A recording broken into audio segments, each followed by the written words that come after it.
और अब बात करते हैं बालाकोट में राजौरी के बदले की।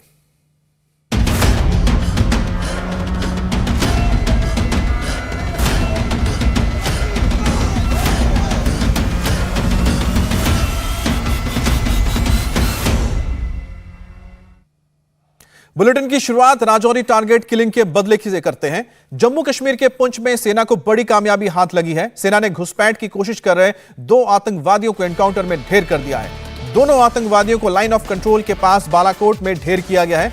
सेना ने कल रात बालाकोट इलाके में सर्च ऑपरेशन शुरू किया था। इस दौरान जवानों को इलाके में संदिग्ध गतिविधि नजर आई थी। बॉर्डर के इस इलाके को सेना ने घेर लिया और उसके बाद आतंकियों को सरेंडर करने के लिए कहा गया, लेकिन सरेंडर करने के बजाय उन्होंने फायरिंग शुरू कर दी। फिर जवाबी कार्रवाई में दोनों आतंकवादी मारे गए हैं। बताया जा रहा है कि ये दोनों आतंकवादी राजौरी के डांगरी गांव में हिंदू परिवारों को टारगेट किलिंग करने में शामिल थे।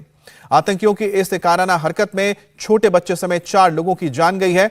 राजौरी टेरर अटैक में शामिल आतंकियों की सेना लगातार तलाश कर रही है और अब बालाकोट में 2 आतंकियों को ढेर कर दिया गया है। इलाके में अभी भी सेना का सर्च ऑपरेशन जारी है। इससे पहले आतंकी हमले के सिलसिले में पूछताछ के लिए कम से कम 18 संदिग्धों को हिरासत में लिया गया था। सेना लगातार उन लोगों का ट्रेसिंग भी कर रही है जो राजौरी टारगेट किलिंग में शामिल थे। वहीं इस पूरे मामले पर सेना की यूनिट व्हाइट नाइट कोर की ओर से बयान जारी किया गया है। व्हाइट नाइट कोर ने बताया है कि डांगरी हमले में शामिल आतंकियों को पकड़ने के लिए ऑपरेशन जारी है। बालाकोट में सीमा पर तैनात सैनिकों ने अब तक 2 आतंकवादियों का पता लगाकर उन्हें मार गिराया और इसके साथ ही पूरे इलाके की घेराबंदी कर दी गई है। ऑपरेशन अब भी जारी है और इससे पहले आतंकी हमले के सिलसिले में पूछताछ के लिए करीब 18 संदिग्धों से पूछताछ हुई है, हिरासत में लिया गया है। हमलावरों का पता लगाने के लिए बड़े पैमाने पर इस वक्त सर्च ऑपरेशन किया जा रहा है और सर्च ऑपरेशन के दौरान ही बालाकोट इलाके में 2 आतंकवादी ढेर किए गए हैं। राजौरी में बेकसूर हिंदुओं को निशाना बनाने वाले आतंकियों का अब सेना चुन चुन कर सफाया कर रही है। इस बीच खबर यह है कि राजौरी आतंकी हमले में अब मरने वालों की एक संख्या बढ़ गई है। आतंकी हमले में जख्मी हुए एक शख्स की जान गई है। उनका नाम प्रिश शर्मा है, जिनकी तस्वीर आप इस वक्त स्क्रीन पर देख रहे हैं। राजौरी में हुए आतंकी हमले में अब तक 7 लोग मौत हो चुकी है। अब आपको बता दें कि 2023 के पहले ही दिन आतंकवादियों ने राजौरी के डांगरी गांव पर हिंदुओं के घरों में ताबड़तोड़ गोलियां बरसा दी थी। आतंकियों ने 3 घरों पर गोलियां चलाई थी। वहीं दूसरे दिन उसी गांव में एक आईईडी ब्लास्ट भी हुआ था। फायरिंग में जहां 4 लोगों की मौत हुई थी, आईईडी ब्लास्ट में 2 छोटे मासूम बच्चों की जान गई थी। फायरिंग में 6 लोग घायल हुए थे, जबकि आईईडी ब्लास्ट में 7 लोग घायल हुए थे और अब इसमें से एक और शख्स की जान चली गई है। राजौरी में हिंदुओं पर हमले के बाद सेना ने सेकेंड लाइन ऑफ एक्शन शुरू कर दिया। सेना घुसपैठियों से निपटने के लिए अब बॉर्डर विलेज गार्ड्स को ट्रेनिंग दे रही है। बॉर्डर विलेज गार्ड्स पहले से ही तैनात रहते थे, लेकिन अब उन्हें आधुनिक हथियार दिए जा रहे हैं। पहले इनके पास 303 राइफल होते थे जो कि वर्ल्ड वॉर 2 के थे, लेकिन अब उन्हें बेहतर हथियार दिया जा रहा है। ये देखिए यहां पर जो आप विलेज डिफेंस कमेटी के लोगों के हाथों में आप देख सकते हैं 303 राइफल्स हैं।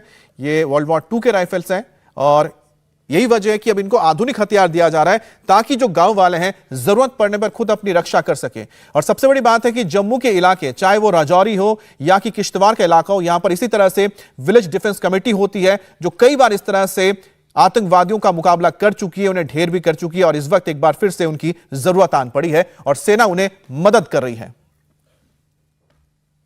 हमारी जो बीडीसी मेंबर है टाइम टू टाइम अपने सर्च करते हैं और टाइम टू टाइम हम एक ग्रुप बना के और सर्च और कार्डन का ऑपरेशन करते हैं। और हमारे लिए यही और जैसे हमारा टोलियां हमारी निकलती हैं सुबह और 5-5 के ग्रुप में हम अपना सर्च और कार्डन का ऑपरेशन करते हैं और डेली हमारी यही रूटीन है। सर पहले तो खतरा कम था, लेकिन जब से डांगरी में वारदात हुई है उसके बाद में कंटिन्यूस ये खतरा बढ़ा हुआ है हमारे ऊपर और हम आप अलर्ट हो चुके हैं और अपनी टीम को लेकर के कंटिन्यूस हम सर्च ऑपरेशन चला रहे हैं। हम दिन के समय भी हम अपनी पार्टी को अलर्ट रखते हैं और कहीं भी को खतरा होने पर वहां पर भेजे जाते हैं आदमी और वहां तैनात हो जाते हैं। रात के समय हम कंटिन्यूस जो सर्च ऑपरेशन है चलाते हैं। सर यहाँ बहुत खतरा रहता है। असल में यहाँ जंगल नाले हैं और इधर पहाड़ी में ज़्यादातर मिलिटेंटों का चलना होता है, इसलिए हम अलर्ट रहते हैं हर टाइम। आज हमारा यहाँ एक कैंप लगा है जिसमें कि हमारा जो ओल्ड अम्यूनिशन था वो रिप्लेस हुआ है और नया अम्यूनिशन दिया गया है। क्योंकि जो ये इंसिडेंट हमारे गांव में हुआ है, इसको देखते हुए प्रशासन ने हमारे को नया अम्यूनिशन इशू किया है और कुछ नए वेपन भी दिए जा रहे हैं तो मैं प्रशासन का बहुत धन्यवाद करता हूँ कि उन्होंने आगे के लिए हमारे सेफ्टी और सिक्योरिटी के लिए हमें मनीशन और हथियार दिया गया है। मेरे घर में अटैक भी हुआ है, मगर उस वक्त मेरे पास राइफल या राउंड जो थे वो अवेलेबल नहीं थे, कहीं रखे हुए थे। अब हमने राउंड चेंज करवा कर ले जा रहे हैं। इसके बाद अगर कोई आ भी गया तो हम उसके साथ डट के लड़ेंगे और फौज के साथ कंधे के साथ कंधा बनाकर लड़ेंगे। मैं केंद्र की सरकार का हृदय से धन्यवाद करता हूं कि जिन्होंने यहां अटैक होने के बाद तुरंत ऐसे निर्णायक कदम लिए कि यहां पे लोगों को जो सुरक्षा का एक अभाव महसूस हो रहा था, यहां पे सीआरपीएफ के ट्रूप्स का आना, यहां पे वीडीसी को फिर से स्ट्रेंथन करना, यहां पे एसएलआर के वेपन्स देना, इस प्रकार के इनिशिएटिव जो केंद्र की सरकार ने लिए हैं, इन लोगों के बीच में सुरक्षा का भाव फिर से पुनः जागृत किया है। यहाँ से आतंकवाद का समापन होगा।